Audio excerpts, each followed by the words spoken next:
Dad, why have we got to go to this bloody castle anyway? Shut up, lad, it's only 60 miles.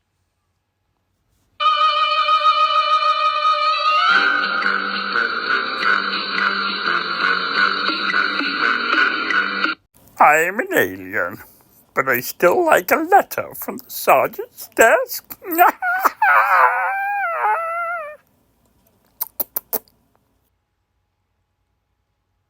Bong. Bong. Good evening. Just gone 6 o'clock. I've decided it's about time I sat down and did today's podcast. It is the 27th of May. See? Nearly the end of the month. Don't forget White Rabbits.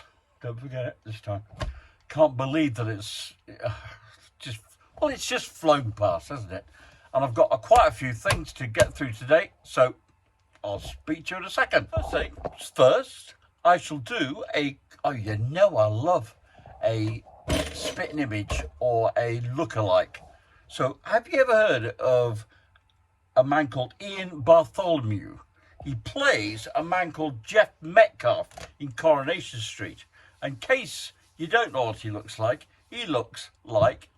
this. Now, can you guess who I made him look like? Have you got it? I bet you have. Doesn't he look like Steve Davis? OMG. Well, what happened was I was in a supermarket and I looked at these magazines on the shelf. Yeah, no, not that kind of magazine. And it just happened to caught my eye, one about soap operas, and I don't watch soap operas. But I thought, what's Steve Davis doing on the front of a soap opera magazine? So I picked it up, and of course, turns out it says Jeff Metcalf. I don't think he's in it anymore, but he was definitely up to some shenanigans in Coronation Street, and he looks just like Steve Davis. But there you go. It's the mysteries. I woke the other day to find a contribution on my phone from one of my regular subscribers, Debbie, famed of the Park Gates, that Debbie.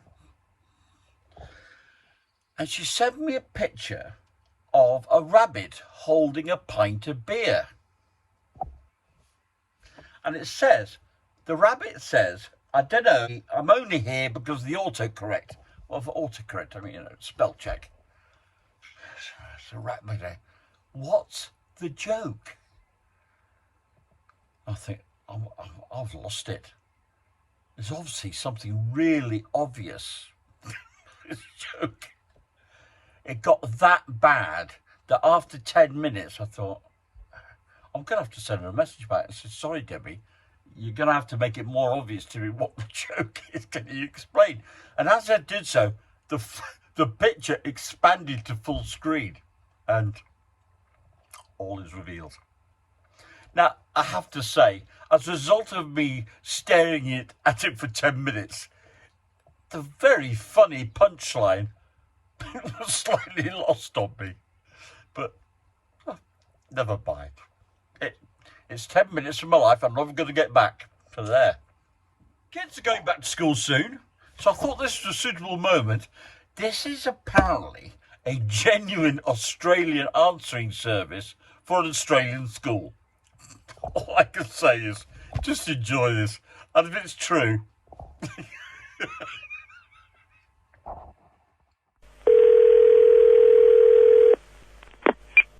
Hello, you have reached the automated answering service of your school. In order to assist you in connecting to the right staff member, please listen to all the options before making a selection. To lie about why your child is absent, press 1.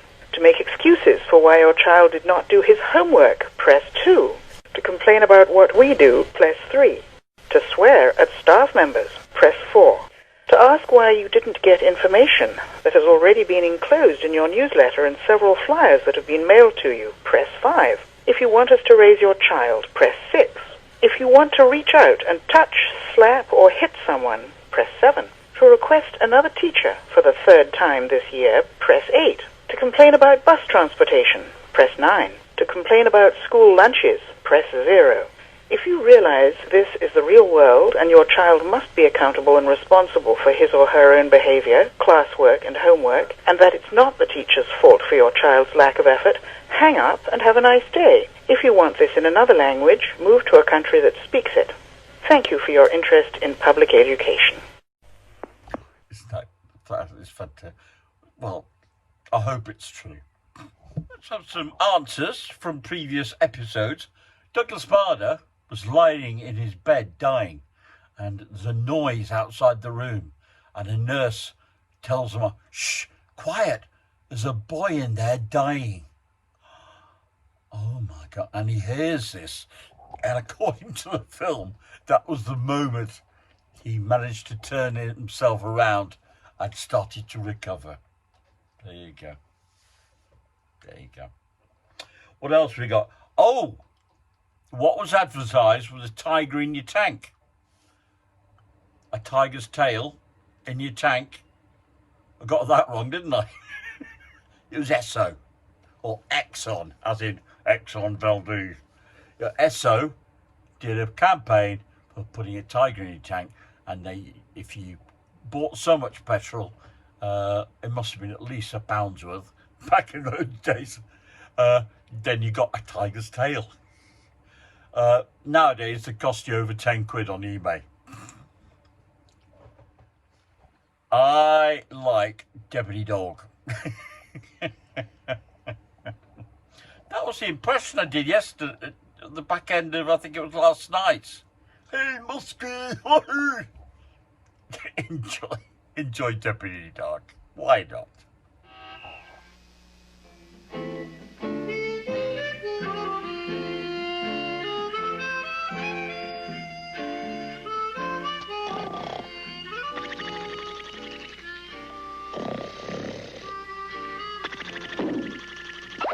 Deputy Dawg, Deputy Dawg. Wake up there, boy. Let go of my football there. Go for a cut. You see, I'm busy guarding the hen house. But you don't understand. Muskrat's hooked into old fighter. Ooh, wait, the last time anyone hooked that cotton-picking catfish was 10 years ago. Oh, there, Muskie. You got the granddaddy of them all there, boy.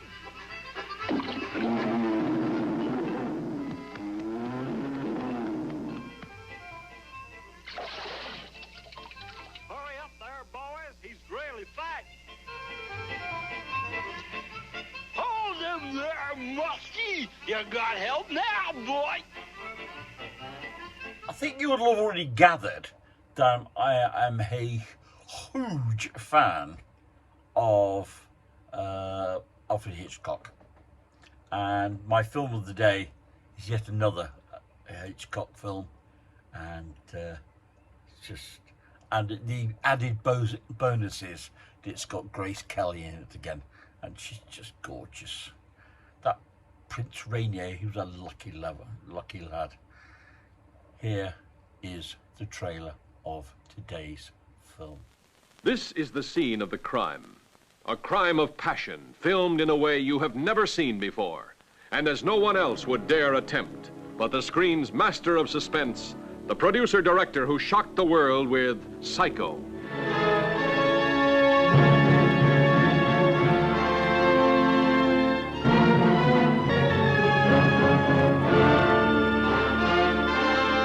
This is the apartment of a man named Jeffries, a news photographer whose beat used to be the world.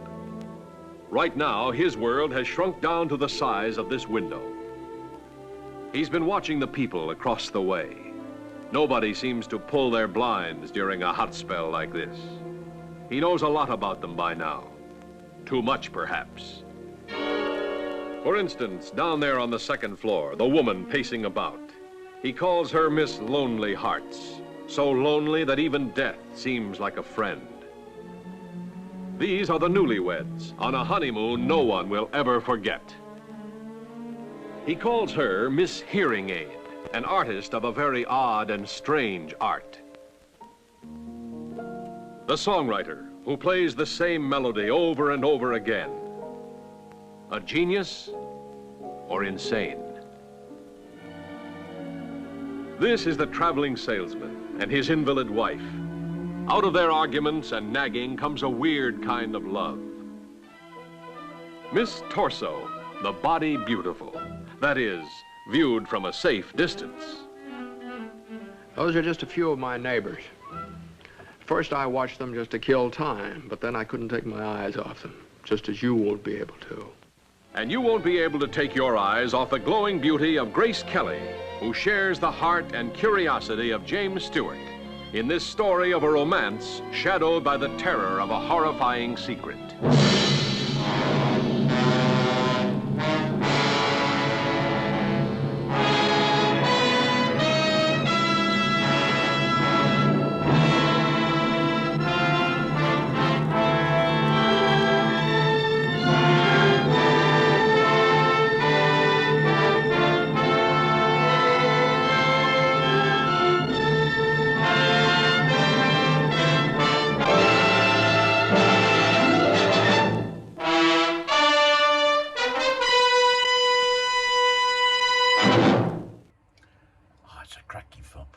So jealous of people who have not seen some of these films to be able to see them for the very first time. Fantastic. And he was just a master of suspense. Worth a watch, that. If you've never seen it before, it's worth a watch. Well, there's a guy being in the news this week, and oh my God, I don't know how to insult to injury, but some very funny gags. And there's his new album, which is apparently coming out, and here comes one of the songs on the album.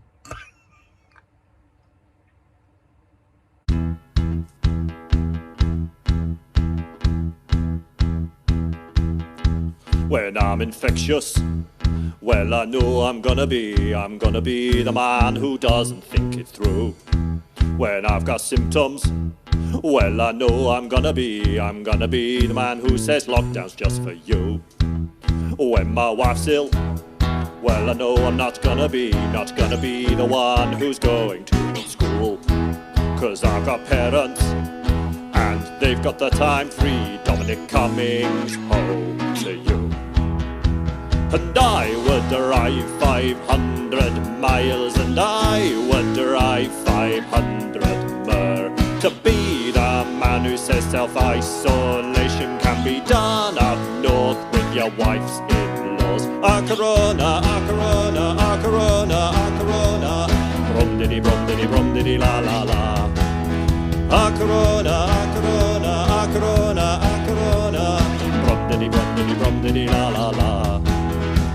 And I would drive 500 miles, and I would drive 500 more to be the man who says self-isolation can be done up north with your wife's in-laws.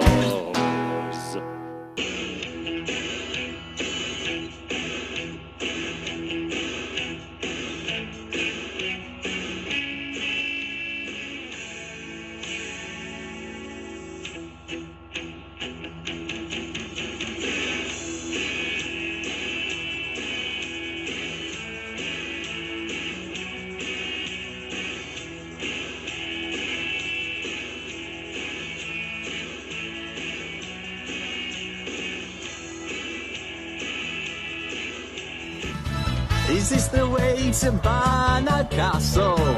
You see my vision's a bit of a hassle. Is this the way to Barnard Castle, where sweet Mary waits for me? Sha-la-la-la, load of bullshit. Sha-la-la-la, load of bullshit. Sha-la-la-la, load of bullshit. It was Mary's birthday treat. I've got a theme tune quiz. All of the clues I will give you is that the first three are of the similar genre, and then the next three are a little bit harder and not of the same ilk. They're all from the 70s and 80s. So enjoy these, see how many you can get, and I will...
was on a 2 p.m, 10 p.m. shift.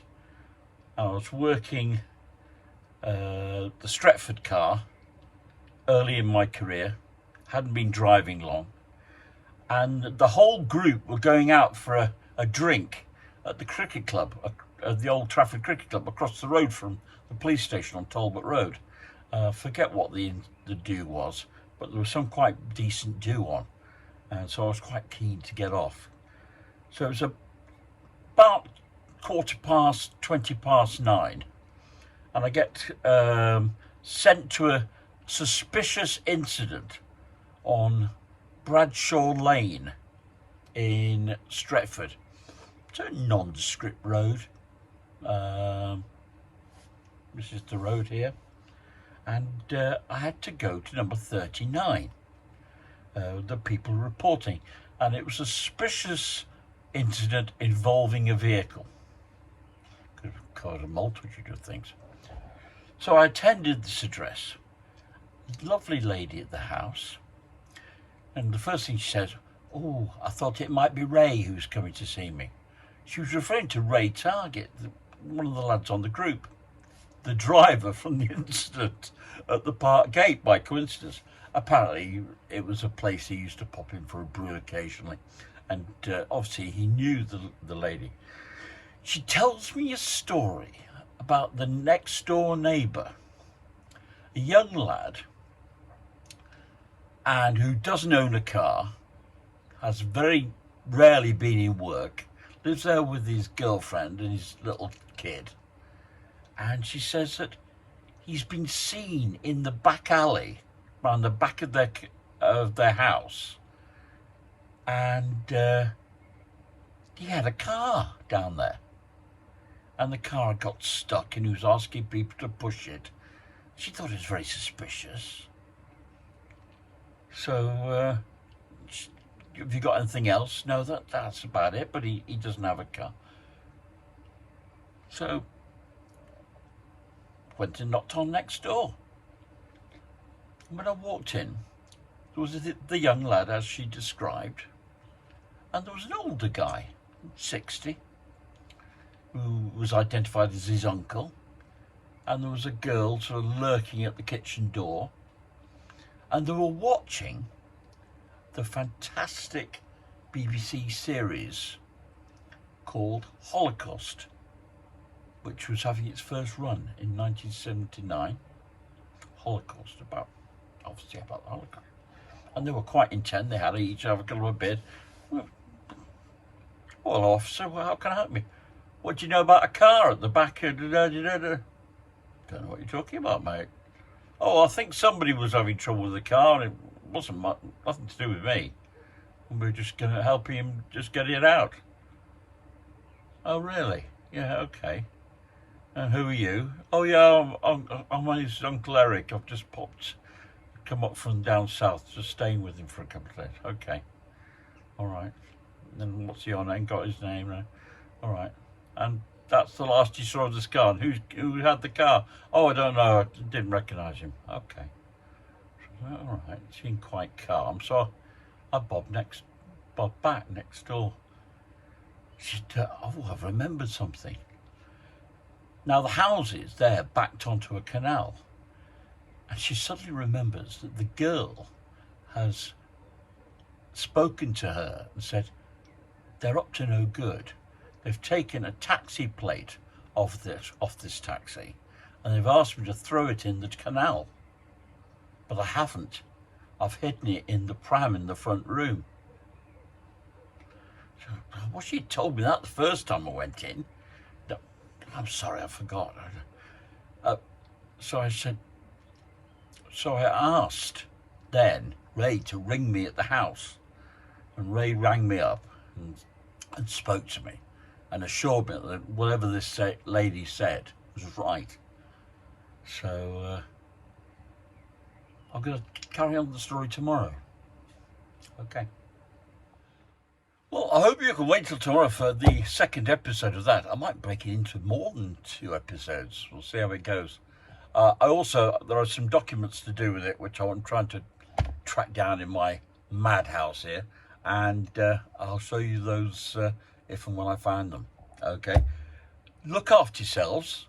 I shall come back to you on Friday for another episode, and look after each other, look after yourself, and what have you got to do? You got to listen to what the pig says.